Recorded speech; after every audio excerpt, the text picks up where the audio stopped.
जैसे दिल तोड़ देला कई शीशा के बोतल जैसे दिल तोड़ देला कई दिल घायल करके हमारा जान छोड़ देला कई दिल घायल करके हमारा जान छोड़ देला कई घायल करके हमारा दिल घायल करके हमारा जान छोड़ देला कई पदतिया कसम खाई मेरा चौड़िया मरस दिल लगई मेरा पदतिया कसम खाई मेरा चौड़िया मरस दिल लगई मेरा सातो जन्म के बंधन हमर से तोड़ लेला कई दिल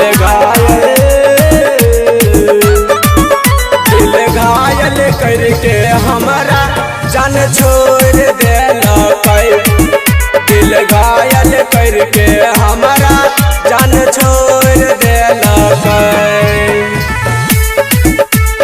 घायल करके हमारा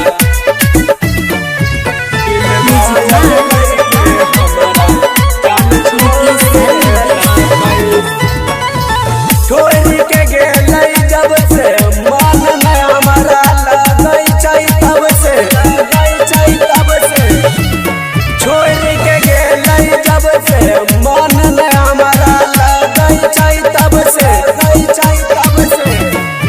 रुदल रंग करके जिंदगी में जहर घोर देला कई दिल घायल करके हमारा जान छोड़ देला कई दिल घायल करके हमारा जान छोड़ देला कई। जय मां कत्यानी रिकॉर्डिंग स्टूडियो मानसी एक कन्या।